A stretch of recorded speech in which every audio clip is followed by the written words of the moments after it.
السلام علیکم محترم سامعین، آج ہم شہر فرید کی ایک عظیم شخصیت، مذہبی حوالے سے ایک عظیم نام رکھنے والے، بریلوی مکتبہ فکر سے تعلق رکھنے والے ایک عظیم جانی پہچانی شخصیت، پیر طریقت، رہبر شریعت، مبلغ اسلام، مرشد و مربی جناب مولانا علامہ زاہد اسدی صاحب، سجادہ نشین خانقاہ الاسدیہ، محتمم اعلیٰ جامعہ الاسد، پاک پتن شریف۔ السلام علیکم۔ جی وعلیکم السلام۔ مولانا، طبیعت، مزاج، اللہ کا فضل۔ سب سے پہلا سوال لاک ڈاؤن کے حوالے سے آپ کیا کہیں گے کہ جب یہ جو انٹرنیشنل لیول پہ کرونا وائرس کے نام سے ایک وبا پھیلی ہوئی ہے، ظاہری سی بات ہے کہ آزمائشیں دو طرح کی ہوتی ہیں۔ نمبر ایک تو آزمائشی جو آسمانی آزمائشیں، نمبر دو زمینی آزمائشیں۔ ہمارے استاد جی فرمایا کرتے تھے جب یہ لاک ڈاؤن کا سلسلہ شروع ہوا، انہوں نے فرمایا تھا کہ شروع میں یہ معلوم ہی نہیں ہو سکتا تھا کہ یہ زمینی آزمائش ہے یا آسمانی آزمائش ہے۔ وہ آسمانی آزمائش کے بارے میں کہتے تھے کہ وہ ایسی آزمائش ہوتی ہے کہ جو بلا کسی واسطہ کہ اللہ رب العزت انسان پر عذاب کی صورت میں بھی آتی ہے۔ بعض لوگوں کے لیے عذاب ہوتی ہے اور بعض لوگوں کے لیے آزمائش ہوتی ہے۔ مثال کے طور پر سیلاب وغیرہ ہو گئے اور کوئی اور مہلک وبائیں وغیرہ، زلزلے وغیرہ۔ لیکن جو زمینی وبائیں ہوتی ہیں، زمینی جو آزمائشیں ہوتی ہیں، وہ ایسی آزمائشیں ہوتی ہیں کہ جو انسانوں کے واسطے سے جو ہے اللہ رب العزت انسانوں پر ہی مسلط کرتے ہیں۔ شروع میں یہ معلوم نہیں ہو رہا تھا اور اب بھی شاید میرے خیال میں معلوم نہیں ہو رہا ابھی تک۔ جب جیسے انٹرنیشنل حالات ہیں، کوئی کسی کو کہہ رہا ہے کہ آپ کی لیبارٹری میں بنائی گئی ہے، کوئی کسی کو کہہ رہا ہے، اور مذہبی حوالے سے جو ہے ایک نقطہ نظر ہے کہ صاف ظاہر ہے یہ کہ اللہ رب العزت کی طرف سے جو ہے یہ عذاب ہے عذاب ہی، خواہ وہ مصنوعی ہو اور خواہ وہ آسمانی آزمائش ہو۔ اس حوالے سے آپ کا نقطہ نظر کیا ہے؟ بسم اللہ الرحمن الرحیم۔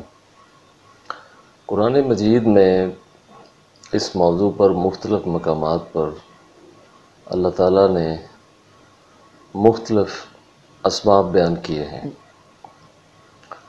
جن میں سے ایک سبب تو یہ ہے کہ زمین کے اندر فساد انسانوں کے ہاتھوں کی کمائی ہے۔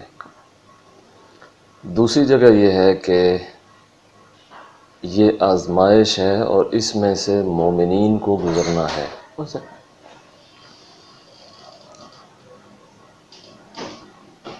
تیسرے مقام پہ یہ ہے کہ اللہ تعالیٰ مختار ہے کہ وہ زمین میں اور اہل زمین میں جس طرح کی چاہے تبدیلی پیدا کرے۔ بالکل۔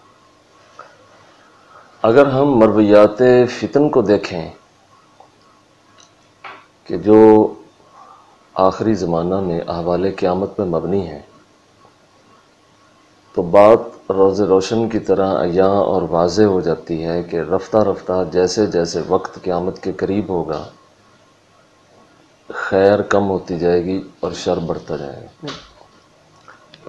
اس اعتبار سے اور اس حوالے سے آسمانی اور زمینی آفات کی تقسیم کو بہت وائڈ ہو کے دیکھنا پڑے گا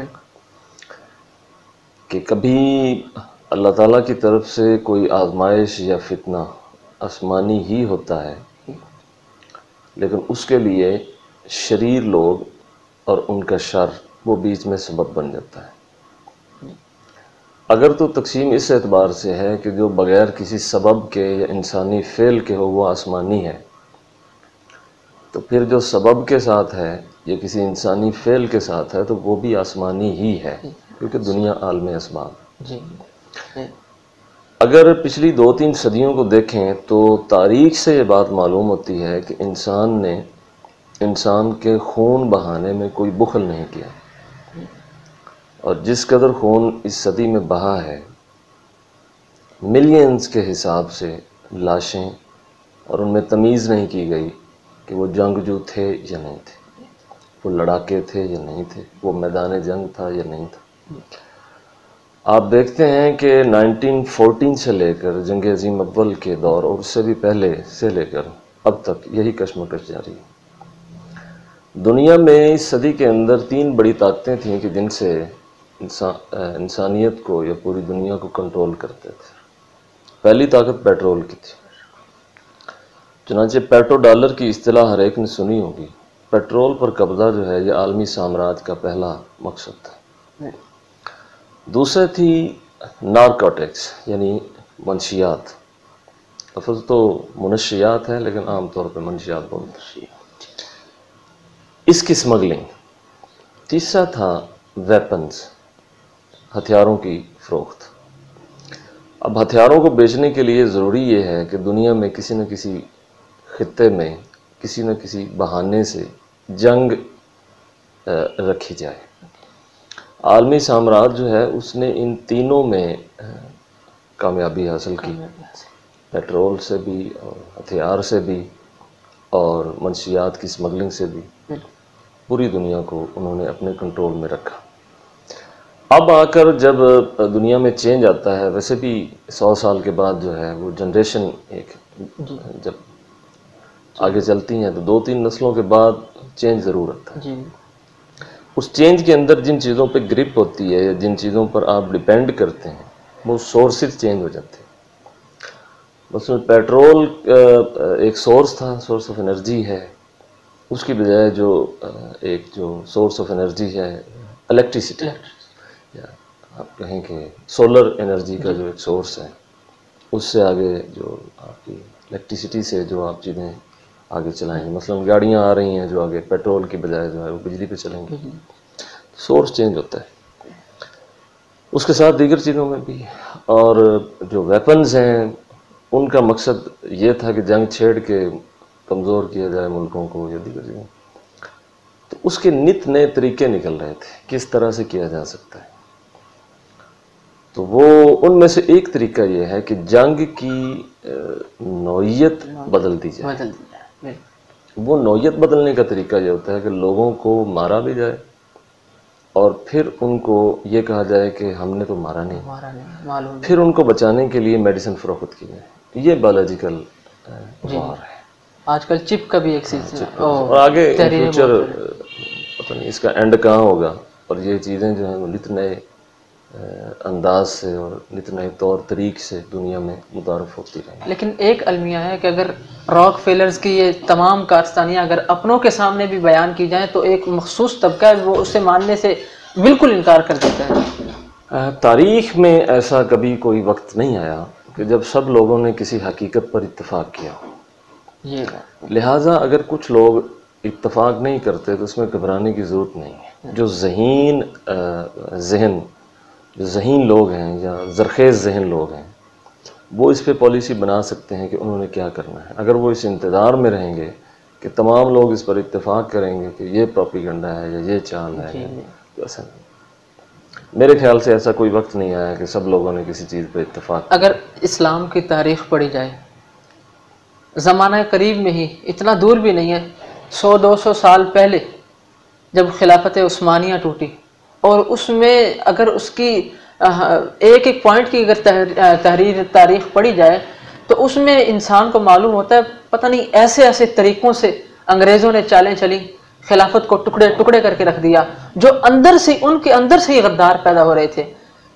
پھر انسان سوچتا ہے اوہ، اس وقت اگر وہ ایسی سازشوں کے جال بچھا سکتے تھے تو آج۔ یہ بات ٹھیک ہے کہ تاریخ انسان کو سکھاتی ہے۔ ماضی جو ہوتا ہے وہ مستقبل کی منصوبہ بندی کرنے میں بڑا معاون بنتا ہے۔ بالکل۔ کچھ قومیں ماضی کی غلطیوں سے سیکھتی ہیں۔ آپ دیکھیں یہ جو جیوز ہیں، یہود، ان کو بڑی ان کو مار پڑی ہے، بالکل، اور صدیوں یہ مار کھاتے رہے مختلف قوموں سے، اور لیکن انہوں نے اپنے اس ماضی سے سیکھا ہے، اور اس وقت دنیا کی اکانومی پہ یہود غالب ہیں۔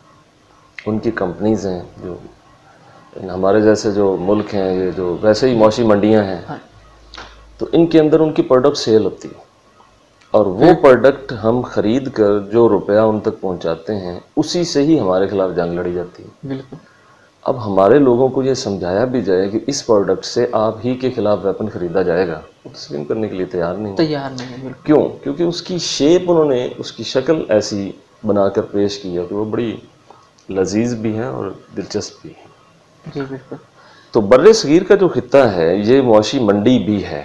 ماشاء اللہ۔ شاید یہی وجہ تھی کہ رشیا نے بھی ایک مرتبہ کوشش کی افغانستان کے ذریعے سے اور اب ادھر جو ہاٹ واٹر ہیں انتقانے کی، لیکن وہ پھر ایک طاقت دوسری طاقت کے خلاف کھڑی ہو گئی، کھڑی ہو۔ اور سیو دا گاڈ اس کانسیپٹ پہ، یہ یعنی بلیور اکٹھے ہو جائیں ایتھیسٹ کے خلاف، جی جی۔ کافی جنگ لڑی۔ ہماری نیت تو اس اعتبار سے تو ٹھیک تھی کہ ہم نے ایک کفر کے ساتھ مل کر دوسرے کفر کا مقابلہ کیا جو ہمارے لیے زیادہ خطرناک تھا۔ وہ مثال جو نا کتے کو ساتھ ملا کر خنزیر کو۔ ہاں، وہ یہ ہے کہ دو شر اکٹھے ہو جائیں تو ان میں سے جو ہلکا ہے، اس اعتبار یہ روم والوں کی وہ مثال دیتے تھے۔ یہ چیز ہے جی۔ اسی طرح یہود و نصارہ سے صلح کر کے کفار مکہ جو ہیں وہ ان سے جنگ کرنا، تو یہ ایک جو ایک وار اسٹریٹجی بھی ہوتی ہے۔ لیکن اب قوم کو بتانا تو ہے نا، اب اس کا کیا طریقہ کار ہو سکتا ہے؟ آپ کی قوم کی جو شعوری سطح ہے یہ بہت ڈاؤن ہے۔ جی بالکل۔ مسئلہ یہ ہے کہ یہاں اگر آپ حقائق اور ٹوتھ بتاتے ہیں عام طور پر تو وہ بھی مذاق بنیں گے اور اس سے خیر کا پہلو نہیں نکلے گا۔ یہ بھی ایک مسئلہ ہے۔ مثلا ہم اپنے مذہبی طور پہ بھی کر لیتے ہیں کہ مختلف مسالک کے لوگ جانتے ہیں کہ یہ مسئلہ اس طرح سے، مسئلہ جو ان کے معتبر لوگ ہوتے ہیں وہ جانتے ہیں کہ یہ مسئلہ جو ہے وہ اس طرح، لیکن عوامی سطح پر اس مسئلے کی وضاحت اس طرح سے پہلے سے ہو چکی ہے کہ اب دونوں خاموش ہیں، کہ اب اگر اپنی اپنی عوام کو وہ حقائق چند مسائل کے بتاتے بھی ہیں، ڈسکس بھی کرتے ہیں، تو عوام خود ان کے گلے پڑ جائے گی۔ جی، لیکن جب متفق ہو کر بتانا پڑے گا، کب تک ایسے رکھیں گے؟ لیکن اس کا طریقہ کار کیا ہو سکتا ہے نا؟ یہ اس کا طریقہ کار یہ ہے کہ یہ آپس میں بیٹھیں گے، جی بالکل، اور یہ خوش دلی سے اور وسیع الظرف ہو کے آپس میں بیٹھ کر ان مسائل کو یہ پہلے ڈسکس کر سکتے ہیں، جس حد تک اتفاق ہوتا ہے کرنے کی کوشش کرنی چاہیے۔ خیر یہ ریلیجیس ایشوز ہیں۔ اچھا، اس جو آپ نے معاشی طور پہ بات، میں ایک رپورٹ پڑھ رہا تھا، امریکہ کے جو صدر تھے انہوں نے جب دیکھا نا کہ امریکہ میں امریکہ کا اپنا سونا کتنا ہے،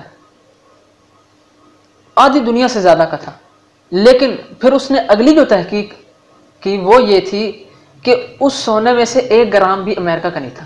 ایسے ہوتا ہے سرمایہ دارانہ نظام، جسے ہم انگلش میں کیپٹلزم کہتے ہیں، جاگیرداروں کا اور سرمایہ دار کا گٹھ جوڑ ہوتا ہے۔ جی، آپ نے عام طور پہ بھی آپ اگر دیکھیں تو ہمارے ملک کا جو جاگیردار طبقہ ہے یہ ہمیشہ مقروض رہتا ہے بینکوں کا، اور اگر آپ سرمایہ داروں کو بھی دیکھیں تو وہ بھی مقروض رہتے ہیں۔ بالکل۔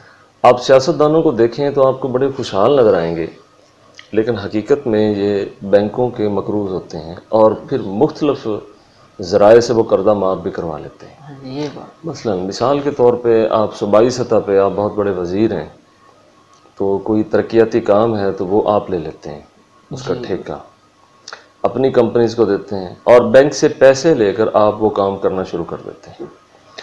اس کے بعد آپ اپنی ہی فیکٹریز لگاتے ہیں، اسی میں سے ہی لوہا وغیرہ سارا کچھ اپنا ہی وہاں فراہم کرتے ہیں، اس میں سے بھی پیسے کماتے ہیں۔ لیبر بھی آپ اپنی رکھتے ہیں، اس میں سے بھی پیسے کماتے ہیں۔ اس کے بعد وہ جو بینک سے آپ نے لیا ہے وہ آپ اپنی سیاسی اثر و رسوخ سے معاف کروا لیتے ہیں۔ اچھا، وہ جب آپ معاف کروا لیتے ہیں یا وہ آگے چلتا ہی رہتا ہے تو آپ 5-7 پروجیکٹ اپنی اس حیثیت، سیاسی حیثیت کی وجہ سے لے لیتے ہیں، اور ان میں جو آپ کو ایک خام روپیہ باہر سے آپ نکالتے ہیں وہ آپ بینک کو دیتے رہتے ہیں، اور وہ 10-20 سال 30 سال آپ کی زندگی تک چلتا رہتا ہے، اور آپ جو ہیں وہ روپوں میں کھیلتے رہتے ہیں۔ اسی طرح بلیک منی بھی۔ تو یہ ساری چیزیں جو سرمایہ دارانہ نظام ہے یہ اس کی نحوستیں ہیں کہ یہ لوگ جو ہیں یہ پوری کی پوری جو ایک اپنے ان کے ارد گرد جو بھی ماحول ہو، کاروباری ہو یا جتنا بھی ہو، اس کو کنٹرول میں رکھتے ہیں۔ اپنا کچھ نہیں ہوتا، لیکن اتھارٹی کی وجہ سے دوسروں کا استعمال کر کے پھر دوسروں کو ہی لیبر بناتے ہیں، ان کو کھپاتے ہیں اور نفع سارا خود وصول کرتے ہیں. یہ سرمایہ دارانہ نظام میں ہوتا ہے. اور جاگیرداروں کا اور سرمایہ داروں کا گٹھ جوڑ ہے. اب پاکستان میں آپ دیکھیں گے کہ ہونا تو یہ چاہیے تھا کہ کسی جاگیردار کی اولاد کسی کی پوسٹ پہ نہ ہوتی، بیوروکریسی میں نہ ہوتی.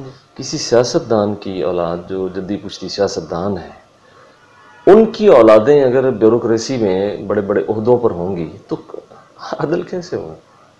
کیا کوئی رپٹ ٹھیک لکھی جائے گی؟ کیا ان کے خلاف کوئی فیصلہ ہو سکے گا؟ تو بیوروکریسی کو جاگیرداری اور سرمایہ داری، ان تینوں چیزوں کا اللہ نہ چاہے لیکن ہمارے ملک میں ایسا ہی ہوا ہے. یہ گٹھ جوڑ جب ہو جاتا ہے تو پھر باقی خیر نام کی کوئی چیز ملکی سطح پہ ہو گیا یہ. لیکن انٹرنیشنل لیول پہ جو ہے انٹرنیشنل اکانومی صرف اسرائیل کے کچھ کیا نام ہے سوچ جو ہوتی ہے نا جی، کنٹرول کرنے کی، قبضہ کرنے کی، براجمان رہنے کی، غالب رہنے کی، یا دوسروں کے حقوق سلب کرنے کی، وہ جیسے نیشنل سطح پہ آپ دیکھتے ہیں انٹرنیشنل بھی ایسے ہی ہوتی ہے. بلکہ انٹرنیشنل پولیٹکس جو ہوتی ہیں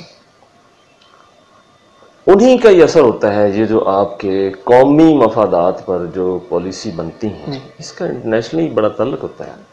مثلا آج بھی آپ بہت سارے کام خود نہیں کر رہے ہوتے بلکہ IMF کروا رہا ہوتا ہے. بالکل، یہ ورلڈ بینک کروا رہا ہوتا ہے، مطلب وہ امریکہ کروا رہا ہوتا ہے، ہاں چائنا کروا رہا ہوتا ہے. وہ کام وہ کروا رہے ہوتے ہیں، حالانکہ آپ نہیں چاہتے کہ آپ یہ کریں. بجٹ کے اندر بھی آپ دیکھیں، اسی وجہ سے اب عالمی سطح پہ مسلمانوں کا جو ہے خون بہا جا رہا ہے. کمزور ہے، شام میں کمزور ہے. کمزوری اصل میں انہوں نے یہ سمجھ لیا تھا کہ قوت جو ہے وہ صرف اور صرف ایمان ہے. جی، حالانکہ اللہ تعالیٰ کا حکم یہ ہے کہ طاقت کے مقابلے میں طاقت پیدا کرو. اب طاقت تھی کیا؟ انہوں نے یہ سمجھے رکھا کہ شاید ہم جس طرح پہلے غالب رہے ہیں عثمانی خلافت میں تو ویسے ہی رہے گا. تو یہ طاقت کا نظام جو ہے یہ دنیا میں بدلتا رہتا ہے. اعدوا لهم ما استطعتم من قوة. یہ جو بہت سارے لوگ یورپ کی مثالیں دیتے ہیں تو یورپ کے بھی بڑا سیاہ دور گزرا ہے. سیاہ دور، بالکل. یہ اب کی ترقی سے پہلے کیا تھا؟ سیاہ دور ہی تھا. ان کے علم دشمن لوگ تھے اور ان کا سیاہ دور تھا. آج تعریفیں آپ کرتے ہیں نا. اسی طرح سے جب آپ اگر دوبارہ غالب آ جاتے ہیں تو آپ کی یہ تنزلی کی باتیں لوگ کرنی چھوڑ دیں گے اور آپ کے عروج کی باتیں کریں گے. تو جو لوگ غالب ہوتے ہیں تہذیب بھی ان کی غالب، عادات بھی ان کی غالب، پالیسی بھی ان کی غالب، اور ذہنوں کے اوپر جو غلبہ ہے وہ بھی انہی کا ہی ہوتا ہے جو غالب ہوتے ہیں. اور غالب لوگ طاقت سے ہوتے ہیں. لیکن اس کا طریقہ کار وضع کرنے پڑے گا اور وہ عربوں کو بھی اس میں جو ہے وہ پورا حصہ لینا پڑے گا کہ وہ تتر اور بٹیر خریدنے کی بجائے وہ ایسی جدید جو ماڈرن ٹیکنالوجی کے جو ادارے ہیں وہ ان کو اسٹیبلش کریں اور اپنا سورس آف انکم جو ہے وہ اس پر بیٹھے رہیں گے کہ پیٹرول نکلتا رہے گا تو یہ ہوگا وہ ہوگا. وہ جیسے چائنا نے پچھلے 50 سال 60 سال کے اندر پوری دنیا میں انہوں نے کوئی پلاسٹک کی چیز بھی نہیں چھوڑی جو خود نہیں بنائی. یعنی ان کی پروڈکٹ اتنی زیادہ انہوں نے سیل کی ہے کہ وہ کہاں تک پہنچ گئے. تو یہ عرب جو ہیں یہ پیچھے سے پیچھے پیٹرول ہونے کی باوجود بھی پیچھے سے پیچھے. تو یہ وضع کرنی پڑے گی ان سب لوگوں کو کہ ہم نے آگے اب کیسے چلنا ہے. اگر تو یہ اپنی اسلامی شناخت کے ساتھ چلنا چاہتے ہیں اور اگر یہ اپنی قومی شناخت کے ساتھ چلنا چاہتے ہیں تو قومی شناخت کے چکر میں ڈال کر تو ان کو پہلے ہی پارا پارا کر دیا گیا ہے. یہ ہندوستانی ہے، یہ عرب کا ہے، یہ افغانی ہے. یہ عالمی کیا نام ہے ان کا نیشنلزم جو ہوتا ہے نا، نیشنلزم، بالکل یہ بڑا ناسور ہے. یعنی قومی دھارے میں باندھ کے لوگوں کو ڈیوائیڈ کر دیں. اسلام کا جو اصول تھا وہ ان سرحدوں سے ورا ہو کے ہے. اخوت اس کو کہتے ہیں چوبے کانٹا جو کابل میں ہندوستان کا ہر پیروں جواں بیتاب ہو جائے تو وہ اس کو زیادہ پہنچ رہی ہے.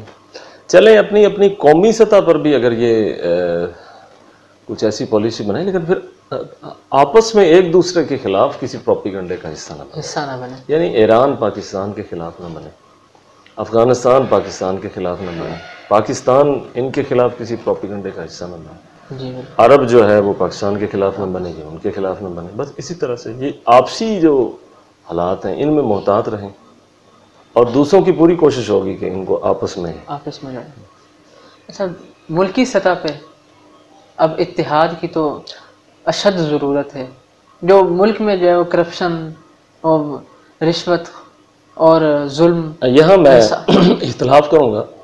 یہ جو کرپشن اور ظلم کی آپ بات کرتے ہیں، یہ اتحاد سے ختم نہیں ہوگا، یہ عدل سے ختم ہوگا، عدل سے ہوگا، سزا سے ہوگا۔ لیکن وہی عدل ہی معدوم ہے۔ میں عرض کرتا ہوں کہ اتحاد آپ سب کو بٹھا لیں تو اگر سب میں ہی چور ہیں جی تو اتحاد کرنے سے، اتحاد کئی دفعہ ہوئے بھی ہیں سیاسی جماعتوں میں، تو اتحاد کرنے سے تو کرپشن میں اتحاد ہو جاتا ہے۔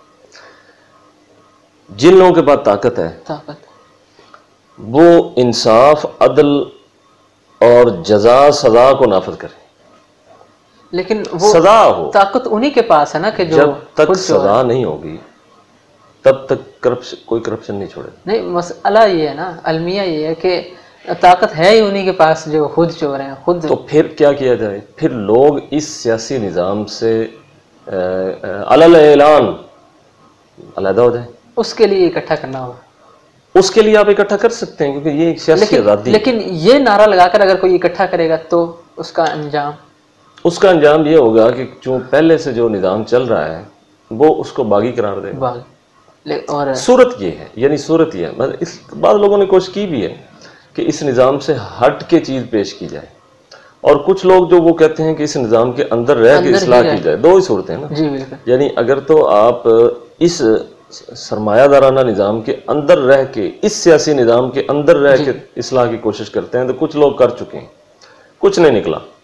اور اگر آپ اس کے باہر رہ کے کرنا چاہتے ہیں تو پھر آپ کو نہایت سمجھداری سے دیکھیں، ایسا بھی نہ ہو نا کہ آپ دیوار کی اصلاح کرتے کرتے دیوار ہی توڑ دیں۔ ہاں جی، تو آپ تحریک چلاتے چلاتے خود ہی کھپ جائیں یا قوم کو بھی کھپا دیں، یا وہ بغاوت کی صورتیں ایسی نکلتی بھی ہیں۔ جی بالکل۔ یعنی جب آپ کسی نظام کے خلاف کھڑے ہوں گے تو آپ پھر شعوری طور پر کھڑے ہونے کی بجائے آپ رفتہ رفتہ آپ میں سے ایسے گروپ بن جائیں گے جو عملی طور پہ کھڑے ہوتے ہیں تو وہ مذہبی ہے۔ جی بالکل۔ کرپشن نہیں ہوتی تو وہ اسلامی نظام ہے۔ آپ سمجھے کرپشن نہیں ہے، اسلامی نظام ہے۔ عدل و انصاف ہے، اسلامی نظام ہے۔ غریب کو اس کا حق ملتا ہے، مزدور کو اس کا حق ملتا ہے، مساوات ہے، برابری ہے۔ یہ جو ہمارے سوشل جو جتنے بھی معاملات ہیں ان کے اندر بھی ایک اعتدال ہے، تو وہ اسلامی نظام ہے، اصولوں کے مطابق ہے۔ تو اس میں نکل کے وہ پھر ریاست کے خلاف ایک جنگ جو ہے وہ شروع ہو جاتی ہے۔ تو اس کے لیے کیا نام ہے، اصول اور قوانین کے تحت ہی بڑی سمجھداری کی ضرورت ہے۔ بڑے زرخیز ذہن لوگ جو ہیں وہ ان کو دعوت دی جائے اور وہ مل بیٹھ کے حل نکالیں کہ پاکستان کا حل کیا ہے۔ اس کو کسی مذہبی اینگل سے نہ لیں۔ میں یہاں پر یہ گزار اس لیے ایک منظم انداز سے تمام شعبہ زندگی سے تعلق رکھنا ہے۔ لٹریچر پڑھا جائے، اس کے لیے یہ بھی ضروری ہے۔ ہمارے ہاں نا ایک مسئلہ ہے، ہماری مذہبی اور سیاسی جو لوگ ہیں ان کے ہاں ایک مسئلہ ہے۔ وہ مسئلہ یہ ہے کہ یہ لوگ ہسٹری کو نہیں پڑھتے۔ جی، پاکستان کے اندر اگر آپ اصلاح چاہتے ہیں تو آپ کو پاکستان سے پہلے جو ہندوستان کی 300 سالہ مذہبی اور سیاسی تاریخ پڑھنی پڑے گی۔ بالکل بالکل۔ یعنی ایک گھر کو آپ مرمت کرنا چاہتے ہیں تو پہلے آپ یہ دیکھیں گے کہ گھر کی دیواریں کیسے، لیکن جن کو انٹرسٹ نہیں ہے تو اس حوالے سے ایجوکیشن ڈپارٹمنٹ سے بھی سر سے بات ہو رہی تھی، ان سے یہی بات ان کو انٹرسٹ دلانا یا نہ دلانا یہ استاد کا کام ہے، یہ استاد کا کام ہے، اور استاد کے اندر بھی کمزوری ہیں۔ جی، یہ بھی بالکل، کیونکہ استاد کے اندر بھی خود ہمارے جو اساتذہ ہیں، معذرت کے ساتھ جی ہم کہتے ہیں ہمارے مذہبی مبلغین، تو معذرت کے ساتھ ان کے پاس بھی مواد نہیں ہوتا یا مطالعہ نہیں ہوتا، تو اسی طرح اساتذہ کے پاس بھی مزاج ضرور ہے، اپنا مزاج ہے، اپنی ترجیحات ہیں، لیکن پورا نالج نہیں۔ جی، یہ بات ہے، پورا علم نہیں ہوتا، مطلب پورا جو حقائق ہیں ان کا علم نہیں ہوتا۔ ایک بندہ سیاست پڑھا رہا ہے، اب وہ یا تو لیفٹسٹ ہے یا رائٹسٹ ہے، یا وہ خود کسی نہ کسی پلڑے میں ہے، تو وہ جس پلڑے میں خود ہے وہ اس میں رہ کر ہی سیاست کو ڈسکس کرتا ہے۔ جی بالکل، وہ سیاست کو اس سے باہر آگے نہیں دیکھتا۔ مثلا میں کسی ایک مسلک کا عالم ہوں تو میں اس کے دائرے میں رہ کر دین کا تعارف کراتا ہوں۔ جی بالکل، میں اس کے ایک مخصوص دائرے سے تھوڑا ہٹ کے تعارف کروانے کو خود غلط سمجھتا ہوں۔